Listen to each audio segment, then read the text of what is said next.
here we are, the first day of our road to Halloween, as I'm gonna call it, living in the house of the dead. Let's input the debug stuff.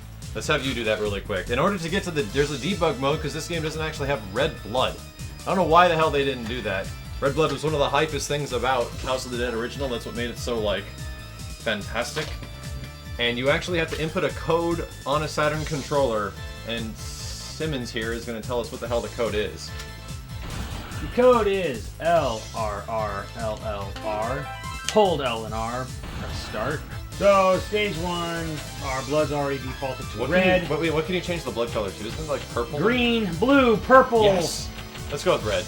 Let's go with red. Red's the highest. Live, normal, or infinite if you want. And stage select. Let's leave it on normal. Let's actually give ourselves somewhat of a challenge. House of the Dead isn't that hard of an arcade game, so now you have to swap out. We're not using controllers for this. We're using proper Sega Saturn stunners. Now, I'm gonna warn you guys, in order to recognize where the gun is actually being shot in House of the Dead, the screen has to flash white and then it recognizes the point of which you shot. That's how old light gun games work.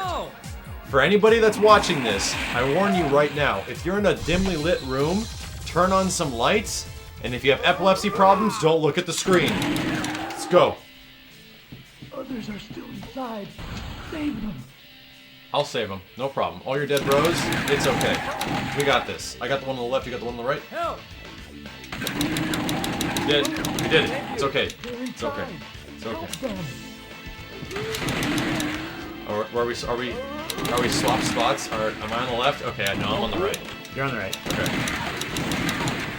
Now, yeah, the game was this is one of the last first-party releases for the system in North America.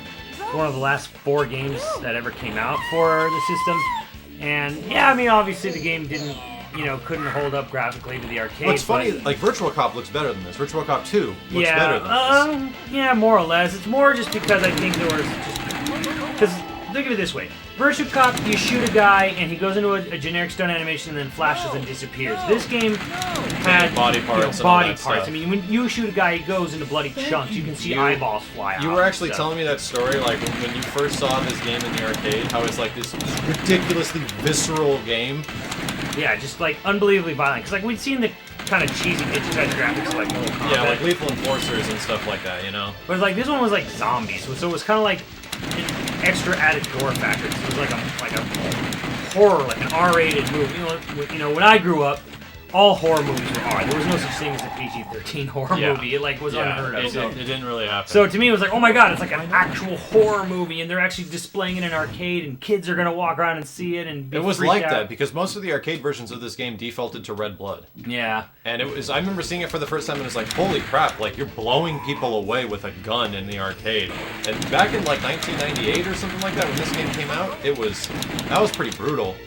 And it ended up being, oh my god, we are running at 4 frames a second here.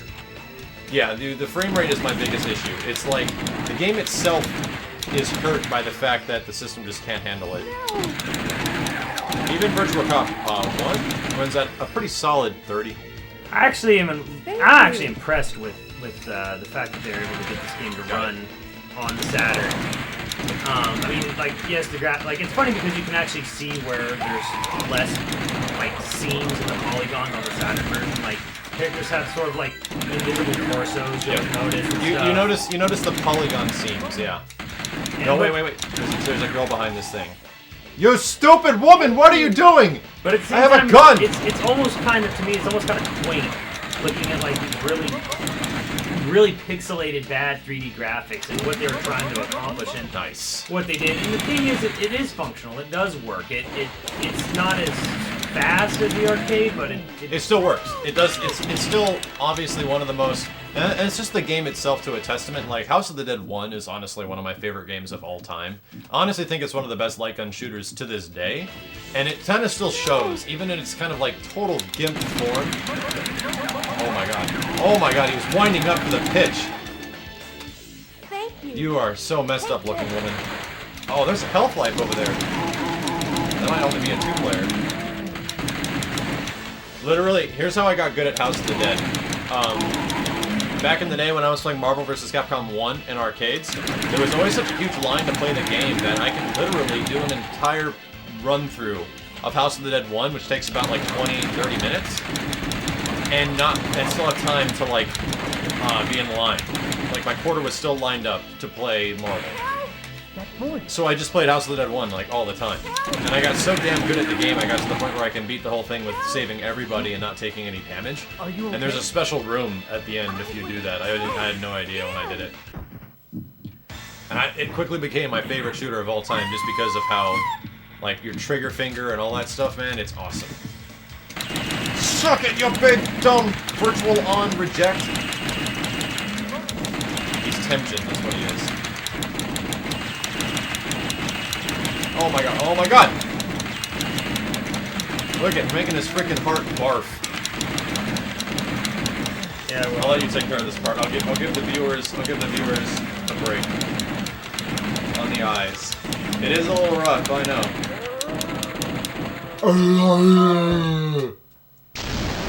Dead as hell. Sophie! Let's watch the whole thing. You must stop Curian, or else something terrible will happen. Sophie! Sophie! I never did this as player 2. I've never done it as the second guy, as G, not Rogan. I think we saved everybody. We did. Life bonus ×2. If there comes moments where I know that we have to save a guy, I'll let you know and I'll say don't shoot because it's really easy to shoot him. And sometimes, like zombies, you only need to shoot them once for some reason, and then they just keep going.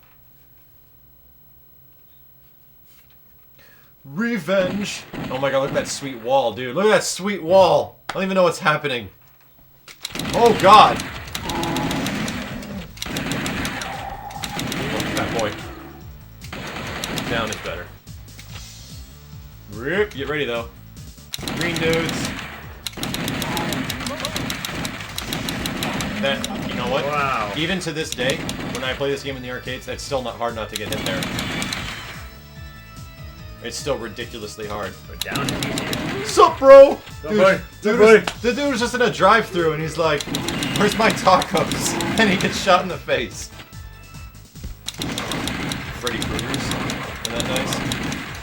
Little miniature Edward Scissorhandses. God! How did I not hear that? There was a dude with a chainsaw 4 feet away from me. Oh, the mouse is gone.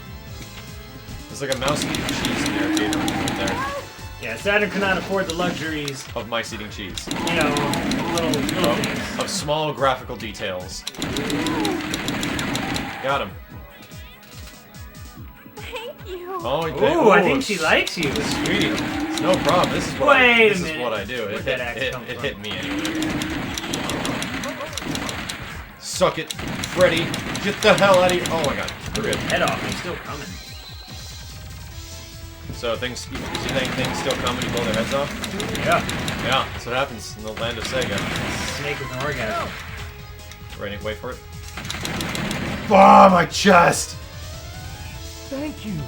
Is that the dude from Half-Life? Ha! Gordon Freeman. This is where he worked. This is where he worked, Or man. Black Mesa. I think we are making fan fiction right now. Oh yeah. Look at the Curian escape. Now there's one game I never played that I really regret never playing, like especially back in... Oh my god, there's a bloody stump coming after me. I never played Half-Life 1 back in the day. It's good. I'm curious to play it nowadays to see what it's like.